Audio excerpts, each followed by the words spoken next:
संस्कृति पीसीएस के इस यूट्यूब चैनल पर आप सभी का स्वागत है। मेरा नाम है प्राची मिश्रा। जैसे कि आप सभी जानते हैं, डेली कुछ हम महत्वपूर्ण मुद्दों पर चर्चा करते हैं। तो देखते हैं आज कौन कौन से बिंदु हैं जिन पर हम विस्तार से जानने वाले हैं। सबसे पहला आपका देश का पहला ऑयल पाम प्रोसेसिंग संयंत्र, तो ये कहाँ पर बन रहा है, कहाँ इसकी स्थापना हो रही है, इसके बारे में समझेंगे। दूसरा है राष्ट्रीय दिव्यांगजन आइकन, ये किसे घोषित किया गया है, ये समझेंगे। तीसरा है मौसमी चक्रवर्ती जी के बारे में, तो इन्हें कौन सा सम्मान दिया गया है। और चौथा है प्रभा वर्मा को सरस्वती सम्मान, तो इसके बारे में चर्चा करेंगे। ठीक है, तो ये सारी चीज़ें हैं पर डिटेल में डिस्कस करने वाले। लेकिन इससे पहले आप में से किसी एक स्टूडेंट की क्वेरी थी कि मैम आप वीकली करंट अफेयर का जो सीरीज़ है उसको शुरू करिए। तो मैं जल्द ही वीकली करंट अफेयर और मंथली जो कंपाइलेशन आपका आता है उसको शुरू करूँगी। इससे पहले आपका जो आईएएस वाला चैनल है वहाँ पर आप जा करके देखोगे तो आपका पूरा जो करंट अफेयर है वो कवर किया जा रहा है सब्जेक्ट वाइज, तो आप उसको भी जा करके देख सकते हो, जो एक प्रकार का आपका वीकली करंट अफेयर ही है। ठीक है, तो चलिए आगे चल लेते हैं और बात करेंगे सबसे पहले हम किसके बारे में, देश का पहला ऑयल पाम प्रोसेसिंग संयंत्र के बारे में। देखिए, ऑयल की जो पाम योजना है वो गवर्नमेंट लेकर के आई थी 2021 से लेकर के 2026 तक। उसको क्या है, इस सेक्टर में जो प्रोसेसिंग संयंत्र है उनको स्थापित करना था देश में। तो ये योजना आई 2021 से और कब तक के लिए है, 2026 तक के लिए है। ठीक है, अब बात कर लेते हैं कि कहाँ पर यह पहला जो पाम ऑयल प्रोसेसिंग संयंत्र है स्थापित किया जा रहा है। तो ये आपका किया जा रहा है दिबांग घाटी रोइंग में। अभी दिबांग घाटी कहाँ पर है, तो आपकी है अरुणाचल प्रदेश में। ठीक है, तो कहाँ पर हो रहा है, इसका दिबांग घाटी में हो रहा है। क्षेत्र क्या है, रोइंग क्षेत्र है, यहाँ पर ये स्थापित की जा रही है। आगे बात कर लेते हैं कि इसको स्थापित करने वाली आखिर कंपनी कौन सी है जिसके द्वारा इसे स्थापित किया जा रहा है। तो ये कंपनी आपकी है 3F ऑयल पाम कंपनी। ठीक है, तो 3F ऑयल पाम जो पाम कंपनी है वो इस संयंत्र को यहाँ पर लगा रही है। आगे बात कर लेते हैं इसमें और कौन सी महत्वपूर्ण चीज़ें हैं। तो ये कंपनी आपको पता चल गई 3F ऑयल पाम कंपनी है। यह एक अत्याधुनिक ऑयल पाम संयंत्र है। यहाँ पर दोनों काम किए जाएंगे। क्या, एक तो प्रोसेसिंग होगी आपकी ऑयल की और दूसरा इसको क्या किया जाएगा, रिफाइनिंग भी की जाएगी। तो ये जो आपकी जो स्थापित की गई है, संयंत्र स्थापित किया गया है, तो ये 2 in 1 है। ये आपका बनाएगा भी, ऑयल प्रोसेसिंग भी करेगा और साथ ही साथ आपका रिफाइनिंग जो है वो भी कार्य करेगा। यह एक शून्य अपशिष्ट संयंत्र है, यानी कि इससे कोई भी कचरा जो है वो बाहर नहीं निकलेगा। हर एक पार्ट, हर एक चीज़ का ये यूज़ करेगा और उसको बनाएगा। ठीक है, तो इसमें कुछ भी अपशिष्ट नहीं बचने वाला है। बेसिकली यदि मैं बात करूँ पाम ऑयल कैसे बनते हैं, तो आपने देखा होगा ताड़ का पेड़ होता है, उसका जो फ्रूट होता है उससे हम निकालते हैं पाम। ठीक है, इससे अपशिष्ट आधारित बिजली संयंत्र भी बनाया गया है और इससे जो अपशिष्ट जो निकलने वाला है उससे क्या है, बिजली संयंत्र का निर्माण होगा, बिजली संयंत्र बनाया जाएगा। आगे बात कर लेते हैं पाम ऑयल के बारे में। तो जैसे मैंने बताया कि खाद्य वनस्पतिक तेल है। कैसा, कौन सा, तो ये आप देखोगे ताड़ के पेड़ से ये फल प्राप्त होता है। तो इसका नाम क्या है, एलाइस गिनेंसिस है। ये कौन सा नाम है, इसका वैज्ञानिक नाम है। ताड़ एक जो है वो नम उष्णकटिबंधीय फसल होती है। इसकी खेती के लिए जो टेम्परेचर चाहिए दैट इज 22 से 24 डिग्री सेल्सियस होना चाहिए। ठीक है, और प्रतिदिन कम से कम यहाँ पर 5 से 6 घंटे उसमें धूप लगनी चाहिए और 80% आर्द्रता की इसमें आवश्यकता होती है, जो मिट्टी में नमी होती है उसकी बात करें। ठीक है, भारत में मुख्य रूप से ये खेती कहाँ पर होती है, तो आप देखोगे साउथ की आपकी जो भी यहाँ पे देखो स्टेट्स हैं वहाँ पर आपको ये खेती मिल जाएगी। जैसे कि आंध्र प्रदेश हो गया, तेलंगाना, तमिलनाडु, मिजोरम हो गया, फिर उसके बाद नागालैंड, असम, अरुणाचल प्रदेश। यहाँ पर पाम का जो तेल है वो उत्पादन किया जाता है और पाम ऑयल बहुत ही अच्छा होता है और आप देखोगे बहुत ही कॉस्टली पाम ऑयल जो है वो बिकता भी है। आगे बात कर लेते हैं थोड़ा सा खाद्य तेलों पर राष्ट्रीय मिशन ऑयल पाम के बारे में। जैसे मैंने बताया 2021 में शुरू हुआ, 2026 तक ये रहने वाला है। नोडल मंत्रालय इसका क्या है, कृषि एवं किसान कल्याण मंत्रालय है इसका। और यह एक केंद्र प्रायोजित योजना है, यानी कि इसमें जो पैसा लगाया जा रहा है गवर्नमेंट के द्वारा वो केंद्र सरकार इसमें लगाएगी और कुछ हिस्सा जो होगा उसमें राज्य सरकार पार्टिसिपेट करेगी। इसका उद्देश्य पाम तेल के क्षेत्र में उत्पादन में वृद्धि करना है और खाद्य तेल के लिए आयात पर जो निर्भरता है हमारी उसको कम करना है। ठीक है, अभी हम क्या करते हैं, बहुत जैसे सनफ्लावर ऑयल हो गया, ये सारे ऑयल्स जो हमें कई बार आयात करने पड़ते हैं, तो उसके लिए हमें कुछ तो सब्सटेंस चाहिए जो हम भारत में बना रहे हो। तो इसीलिए यहाँ पर जो अब पाम ऑयल है उसका निर्माण किया जा रहा है। और आप देखोगे कि चावल की भूसी से भी ऑयल निकालने का प्रयास किया जा रहा है, वो भी जो राइस ब्रेन ऑयल होता है वो भी बहुत अच्छा होता है, बहुत इंपॉर्टेंट होता है। तो इस क्षेत्र में सरकार लगातार कार्य कर रही है, चाहे वो राइस ब्रेन ऑयल हो चाहे वो पाम ऑयल है, इसके लिए संयंत्र स्थापित कर रही है ताकि हम दूसरे कंट्रीज पर जो हमारी निर्भरता है वो कम हो सके। ठीक है, इससे हमारे डॉलर में भी बचत आएगी। आगे बात करते हैं शीतल देवी की। तो आप सभी ने इन्हें देखा होगा, इमेज देख के आपको याद आ गया होगा कि अभी हाल ही में इनको राष्ट्रीय अवार्ड्स भी दिए गए हैं, नेशनल अवार्ड्स भी दिए गए हैं, अर्जुन पुरस्कार से भी सम्मानित किया गया है। तो इन्हीं को अब क्या किया गया है, राष्ट्रीय दिव्यांगजन आइकन घोषित किया गया है। ठीक है, तो भारत में चुनाव आयोग ने पैरा तीरंदाज शीतल देवी को राष्ट्रीय दिव्यांगजन आइकन घोषित किया। इंपॉर्टेंट क्या हो जाता है, किसने घोषित किया है, चुनाव आयोग ने घोषित किया है।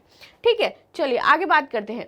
इनके जन्म की मैं बात करूं तो 2007 में ये जम्मू कश्मीर में जन्मी हैं। और आगे देखते हैं तो इन्होंने एशियन पैरा गेम्स में 2022 में 2 स्वर्ण और 1 रजत प्राप्त किया था और इन्हें अर्जुन पुरस्कार भी मिला है। ठीक है, आगे देख लेते हैं और इम्पोर्टेंट चीजें क्या है इनसे संबंधित। तो चुनाव आयोग जानेंगे यहाँ पे। इसकी स्थापना की मैं बात करूँ तो 25 जनवरी 1950 को चुनाव आयोग की स्थापना हुई थी।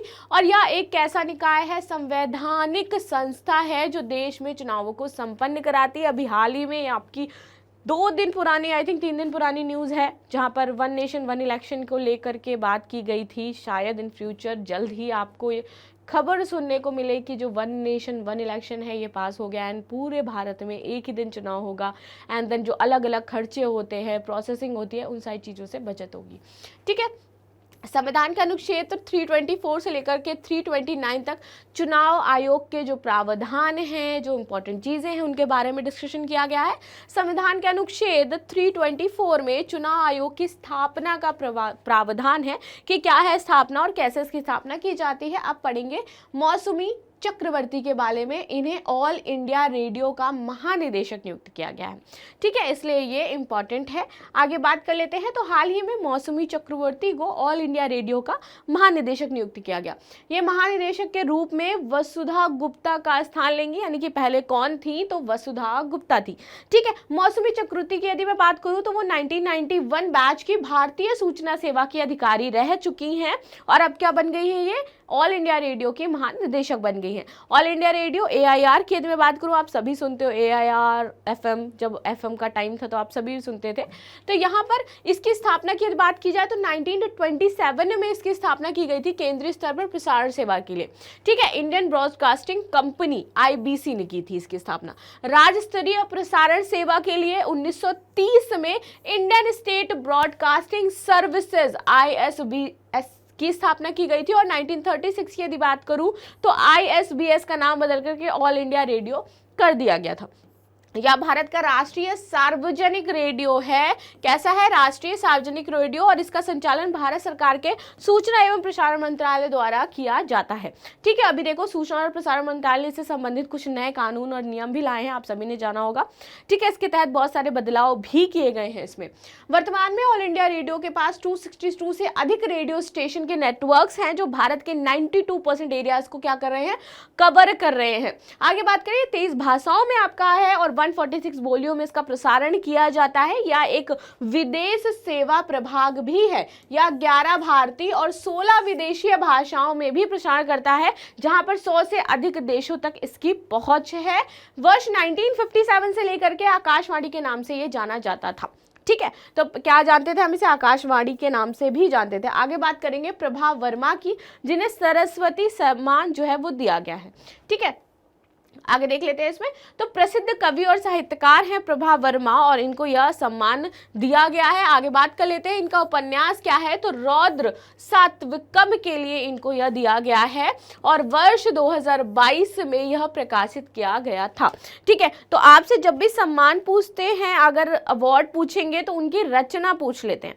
और रचना की यदि मैं बात करूं तो कौन सी है, रौद्र सात्विकम रचना का नाम है, तो इसको जरूर याद रखिएगा, बाई चांस आपसे पूछ सकते हैं। आगे आ जाते हैं अब प्रभा वर्मा के बारे में। तो इनका जन्म 1959 में तिरुवल्ला, यानी कि केरल जगह है केरल में, तिरुवल्ला, वहाँ हुई थी। यह अंग्रेजी और मलयालम भाषा के कवि हैं और उपन्यासकार हैं। इनकी जो बहुत इंपॉर्टेंट पुस्तकें, चर्चित पुस्तकें रही हैं, वो हैं आपकी सौपर्णिका, अर्क पूर्णिमा, श्यामा माधवम, चंदना नाजी और आद्रम और कनाल चिल्लम्बू आदि रही हैं। ठीक है, तो ये तो थी इनके बारे में। आगे बात करते हैं अब सरस्वती सम्मान के बारे में। कब शुरू हुआ, क्या दिया जाता है इसके अंतर्गत और इम्पोर्टेंट क्यों होता है ये। देखिए, सरस्वती सम्मान जो है वो बिरला फाउंडेशन प्रत्येक वर्ष प्रदान करता है। तो देता कौन है, बिरला फाउंडेशन। क्यों देता होगा, ऑफ कोर्स जिन्होंने साहित्य के क्षेत्र में बहुत ही उम्दा कार्य किए हैं, उल्लेखनीय कार्य किए हैं, उनको यह सम्मान दिया जाता है। शुरुआत की यदि मैं बात करूँ तो 1991 में इसकी शुरुआत की गई थी। ठीक है, यह प्रतिवर्ष किसी भारतीय नागरिक को उसके द्वारा किसी भारतीय भाषा में लिखी गई कृति के लिए दिया जाता है। इसमें एक आपको प्रशस्ति पत्र मिलता है, एक पट्टिका मिलती है और 15 लाख का जो नगद पुरस्कार है वो प्रदान किया जाता है। तो इम्पोर्टेंट, इससे अगर आपसे कभी पूछे कि क्या इसे विदेशी नागरिक हैं उनको भी दिया जाता है, तो नहीं, ये सिर्फ भारतीय नागरिकों, बहुत सारे ऐसे भारत के पुरस्कार हैं साहित्य संबंधित जो विदेशी नागरिकों को भी दिए जाते हैं, जो अंग्रेजी भाषा में भी दिए जाते हैं। लेकिन यहाँ पर क्या है, ये सिर्फ भारतीय नागरिकों को दिया जाता है और किसी भारतीय भाषा में लिखी गई साहित्यिक कृति को दिया जाता है। ठीक है, तो इसको याद रखिएगा। चलिए आगे बात करते हैं के बिरला फाउंडेशन की, जो ये देते हैं। के बिरला फाउंडेशन की स्थापना 1991 में प्रसिद्ध उद्योगपति कृष्ण कुमार बिरला द्वारा की गई थी और इसका उद्देश्य भारतीय साहित्य को बढ़ावा देना था। अंत में इस फाउंडेशन द्वारा जो प्रदान किए जाने वाले पुरस्कार हैं वो भी जानेंगे। सबसे पहला आता है सरस्वती पुरस्कार, जिसके अंतर्गत 15 लाख रुपए प्रदान किए जाते हैं या किसी भी भारतीय भाषा में गद्य व पद्य की रचना को दिया जाता है। दूसरा आ जाता है व्यास सम्मान। बहुत सारे लोगों ने आपने सुना होगा कि इनको व्यास सम्मान प्रदान किया गया। इसके अंतर्गत 4 लाख रुपए का प्रावधान दिया जाता है, 4 लाख नगद राशि, और हिंदी भाषा में वह गद्य व पद्य की रचना के लिए दिया जाता है। फिर आ जाता है बिहारी पुरस्कार, जिसके अंतर्गत 2.5 लाख रुपीज दिए जाते हैं या हिंदी राजस्थानी में गद्य व पद्य लिखने के लिए दिया जाता है और केवल राजस्थान के मूल निवासी जो लेखक हैं उनको ही दिया जाएगा ये। ठीक है, ये इंपॉर्टेंट हो जाता है। आगे देखते हैं शंकर पुरस्कार। तो ये भारतीय दर्शन, साहित्य, कला, हिंदी भाषा में जो रचना करते हैं उनको दिया जाता है और इसके तहत 1.5 लाख रुपीस दिए जाते हैं। इसके बाद आता है वाचस्पति पुरस्कार। इसके तहत 1 लाख रुपए प्रदान किया जाता है और संस्कृत की रचनाओं के लिए दिया जाता है और ये सारे पुरस्कार कौन देता है, बिरला फाउंडेशन देता है। ठीक है, फिर आता है घनश्याम दास बिरला पुरस्कार। इसके तहत 1.5 लाख रुपए की नगद राशि दी जाती है 50 वर्ष या इससे कम आयु के वैज्ञानिकों को वैज्ञानिक अनुसंधान के लिए प्रदान किया जाता है। ठीक है, चलिए आगे देखते हैं अब हम क्वेश्चन के इंपॉर्टेंट प्रश्न। जो लास्ट में है आपका वह क्या है कि हाल ही में किस राज्य में देश का पहला ऑयल पाम प्रोसेसिंग संयंत्र स्थापित किया गया है। अरुणाचल प्रदेश में, असम में, तमिलनाडु में या फिर कर्नाटका में। कमेंट बॉक्स में मुझे आंसर अवश्य दीजिएगा, जो कि आप देते भी हो, पार्टिसिपेट भी करते हो। तो मिलते हैं नेक्स्ट क्लास में, तब तक के लिए धन्यवाद। लाइक शेयर सब्सक्राइब करना बिल्कुल भी ना भूलें।